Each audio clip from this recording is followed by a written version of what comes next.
नहीं कठोर साधना की होगी, आज जाकर के इन सब सुंदर साथ का चरण की धूलि सिर पर चढ़ाने का मुझे मौका मिला है। ये मेरे जीवन का पहला अवसर है।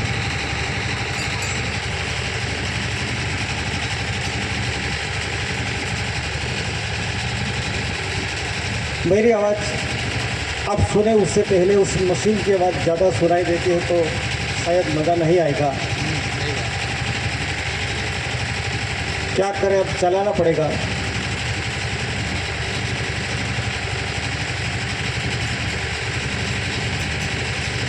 इस वाणी के अंदर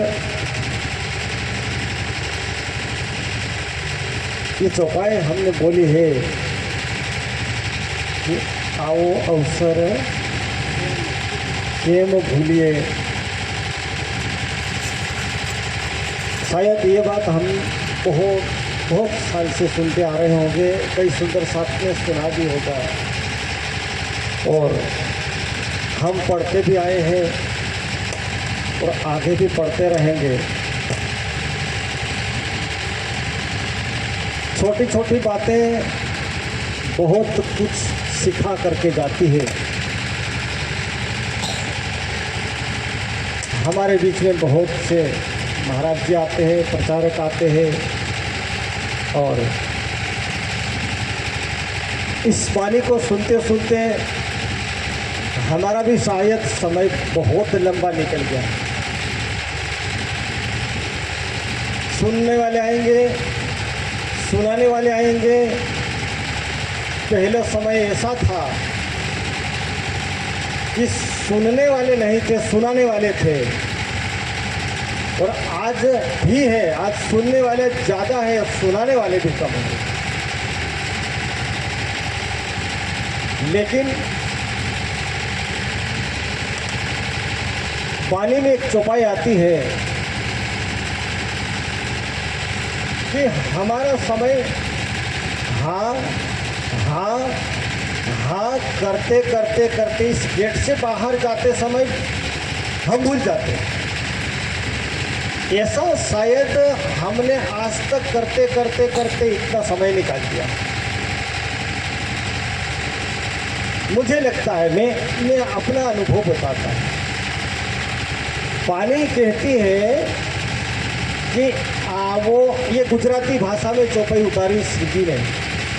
आवो अवसर, ये आवो आवो यानी ये आवो माने कैसा, ऐसा कौन सा ये अवसर है कि आवो अवसर। इसको लिखे ने 400 वर्ष हो गए। 400 साल से ये शब्द लिखा हुआ है कि आवो अवसर केम भूलिए। पर हमारे यहाँ, हमको तो यहाँ 50-60 साल हो गए, ज़्यादा नहीं हुए। तो हमको हम ये मान लें कि शायद ये शब्द हमारे लिए ही कहा गया होगा। भले 400 साल से श्री जी ने बताया कि आवो अवसर केम भूले। इसका मतलब ये हुआ कि शायद हमारा जन्म होने के बाद,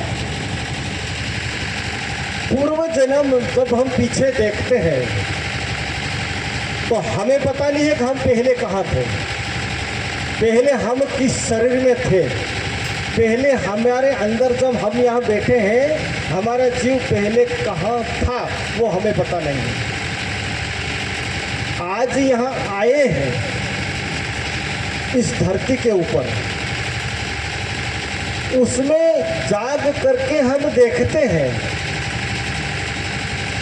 तो पता चलता है कि जिस परिवार में हम आए हैं वो निजानंदी है और उस परिवार के अंदर खुदा की वाणी, परवरदिगार की वाणी, मोक्ष देने की वाणी, इस भवसागर को पार करने की वाणी, शरीर और संसार छोड़ने के बाद का ठिकाना हमें इस शरीर में आने के बाद मिला है। तो उससे बड़ा अहोभाग्य कौन सा हो सकता है। ये गौर करने की चीज है चौपाई छोटी सी बात बताती है कि आवो अवसर केम भूलिए, फिर हमारा हिसाब हम लेंगे खुद, किसी के बताने से नहीं होता है। मैं किसी के तरफ आंगली सी लुगाती, ये नहीं हो सकता है। अपना हिसाब खुद लेना है कि ये मेरे लिए बात कही गई है, क्यों ऐसा मुझे कहा कि क्या वो अवसर केम भूलिए। अब न जाने ये आंख बंद होने के बाद फिर ऐसा मौका मिला कि नहीं मिला, वो न हम मुझे पहले पता था और न अभी भी पता है।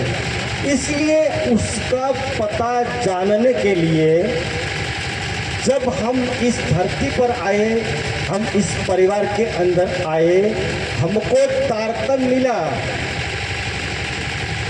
भाग्य से शायद देवापी सानंद ने तब किया था उस समय, सतयुग के बीज भूत ऐसा लिखा हुआ है वितक साहिब के अंदर। तो उसी समय शायद हमारे जीव ने भी तब किया हुआ होगा, तब जाकर के मेरे साथियों मुझे भी इस शरीर में आने के बाद यह तारतम्य मिल गया। अब जो तारतम्य मिला, वाणी मिली, तो हमको सोचना चाहिए कि अब मुझे क्या करना है। अब अंदर की बात है, वो बाहर की बात नहीं है। किसी के कहने से हो सकता है, किसी के कहने से ये बात हो सकती थी। हमको सिखा दिया, डॉक्टर ने ट्रीटमेंट दे दिया, हम अस्पताल में गए बीमार होने के बाद और डॉक्टर ने ट्रीटमेंट हमको दे दिया कि भैया ये गोली इसी तरह खाने की पड़ेगी, सुबह दोपहर शाम, बस ये काम हो गया उसका डॉक्टर का। अब हम गोली हाथ में लेकर के बैठे रहे और जाकर के फिर उसको फरियाद करें, भाई मेरा बुखार ठीक नहीं हुआ। गलती किसकी होती है? हमारे लिए। इसीलिए अब क्या होता है कि हमें जब पता मिल जाता है, हमें वाणी मिली है, तो एकांत में जा करके क्या करना है। वाणी में एक चौपाई लिखी है कि एक गो से अकपन्या, एकांत में बैठ करके जब आंख बंद करके हम अपने अंदर की यात्रा शुरुआत करेंगे, तब देखना प्रैक्टिकल करके कि हमें क्या दिखता है। जब 50-60 साल की उम्र में जो हमने पाया है, तो अगर ये जो चाबी हमें ताला खोलने की मिली है, लगा करके हमें देखना है कि ताला खुलता है कि नहीं खुलता, तभी पता चलेगा ना। वही तो बात हम बताते हैं कि आपको जो मिला है दोबारा कभी भी मिलने वाला नहीं है, मानव तन मिलने वाला नहीं है। इस वाणी का सानिध्य कभी भी मिलने वाला नहीं है। एक बार मौका मिला है, और जब ये दरवाज़ा बंद हो जाएगा और बॉक्स का दरवाज़ा बंद हो जाएगा, तब तो दरवाज़ा मुद के गया, पीछे तो नफा। फिर बाद में जब चिड़िया खेत चुक जाती है और गाडू उदली पड़े, पसेन बाबो गणे करवा जाई मेल पड़े, ऐसा होता है। बाबो गणे गाडू नती उदले एम करीने आपण गाड़ियों फोड़ दी पहला ठीक से, पर उदली पड़े के बाबो गणे गाडू नत उदले ई मेल खाए खरो। इसी तरह से जो भी हम बात करेंगे, लेकिन क्या होता है कि हमें जो मिला है, हमें इसका उपयोग किया। इसलिए राज जी ने ये पहले से लिख दिया कि आने वाला समय, जिस बार जब जिस समय इस धरती पर ब्रह्म की लीला होगी, सुंदर साथ आएंगे इस धरती के ऊपर, मेरी वाणी मेरा परम धाम जाहिर होएगा, तब जोर जीवों का बहुत होगा, माया का जोर बहुत होगा, दज्जाल का जोरा बहुत होगा। वो पोहरा दज्जाल का होगा और वो कभी भी परमात्मा का याद बैठ के याद कर सकेगा, सुनेगा, सोचेगा। हाँ, પેલો મહારાજ આવેલો એ બરોબર કહી ગયો, પણ મારે ખબર તો ચાલू કરવાનું છે એમ કે वो गेट के पीछे जाएगा, सब झटक के निकल, फिर घर जाके आज करूँ, काल करूँ, आज करूँ, काल करूँ, પછી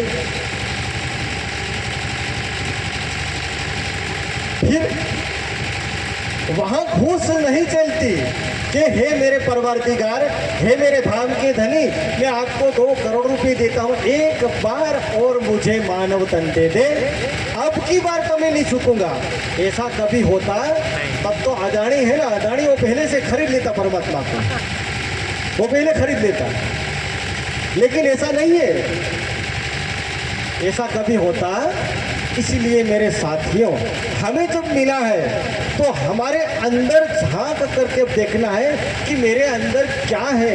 काम, क्रोध, लोभ, मोह, ईर्ष्या, द्वेष, जो अंदर के हमारे दुश्मन, हम बाहर ढूंढते, दुश्मन कहाँ है? हमारे अंदर जो दुश्मन है वो बाहर का काम नहीं करने देते। और सबसे बड़ी इस धरती के ऊपर मैंने देखा है कि हमारी आबरू क्या है? आबरूનો સવાલ અને મારે વગર સાલે હું તો ગામનો इसको तोड़ के कई लोग चले गए, इसको और ये नाक, ये 3 चीज परमात्मा ने दी है पुरुष को, इसलिए तो मेरी बहनों को मुझे नहीं दी। ये जो अहंग है हमारा, जो अहंकार का विसर्जन कर देता है, बाने में श्री जी ने लिखा है कि जब तुम रहियो साथ में, होए रहियो तुम रेनो समाना, ईत जागे का यही फल, ज्यादा मेहनत करने की जरूरत नहीं है। अगर हमारा अहंकार एक दिन निकाल के रख देंगे कि मेरे धरे धाम तुम हो तेसी कीजियो, मेरे से कुछ नहीं होता, अगर यही मैं खुद ही अगर मिट जाती है तब तो बाकी रहे खुदा। अंदर के दुश्मन जब तक नहीं बनेंगे तब तक बाहर का दिखावा हमें कुछ भी काम आने वाला। यही बात राज्य कहना चाहते हैं कि भाई एक बार हमको मिला है, आप जिसके पीछे दौड़ते हो, आप जिसके पीछे, हम आप सब जिसके पीछे आप दौड़ते हो वो तो कभी हाथ में आना वाला नहीं है। क्यों? ये जो ज्ञान है, ये जो नियामत है, मनवा दिए बिन हाथ न आवे, सत्य की बड़ी ठकुराई कि आपका जब मन नहीं देंगे तब तक ये काम होने वाला नहीं है। इसलिए प्यारे सुंदर साथ जी, तो एक कारण, एक कोया अन्न, एक कोड़ अनाज माटे आटलू બધું માથાકૂટ પપડાટ કેમ કરો? तो थोड़ा दइए। हमें प्रश्न होता है कि कोल खावा हारू कदी मकीन चढ़ान घम नियोरी तो थोड़ा दही आने माथे लઈને ફરતા એટલી થાયું છે, ऐसा भी नहीं है। हम कहते कि भाई एक कारण कोड़िया अन्न के बदले आप इतना जतन क्यों करते हो, क्यों इतनी माताकूट करते हो? तो सामने वाला अवश्य प्रश्न करेगा, खाने पीने क्या करने का है महाराज जी? तो करना तो पड़ेगा। होता क्या है कि यहाँ पर हमको ऐसा मौका मिला है कि जल में नहाइए और कोरे रहे, ना इसको सिर पर चढ़ा के घूमना है, ना भगवे धारण करना है, ना सफेद धारण करना है, ना कहीं मंदिर में चले जाना है, ना पहाड़ों में चले जाना है। आपको तो क्या करना है? इसलिए तो श्री जी ने कहा है कि ब्रज में जिस तरह से आप चलते थे, ब्रज के ब्रह्मांड में आप ही सुंदर साथ, हम तो आए थे ना, हमारे साथ राज्य आए थे वही हम ही थे, दूसरे कोई नहीं है। जिसके पास तारतम्य है वही सखियाँ इस ब्रज में आई थी, वही सखियाँ रास में गई थी और वही सखियाँ सुंदर साथ का नाम धारण करके इस जागने के ब्रह्मांड में आई है। वो है आप तो बैठे हैं, आप हम सब बैठे हैं, वही है, दूसरे कोई नहीं थे। इसलिए जो ब्रज में जिस तरह से हम चलते थे, काम करता अति घना रे वालो चित्तमाथी अळगो न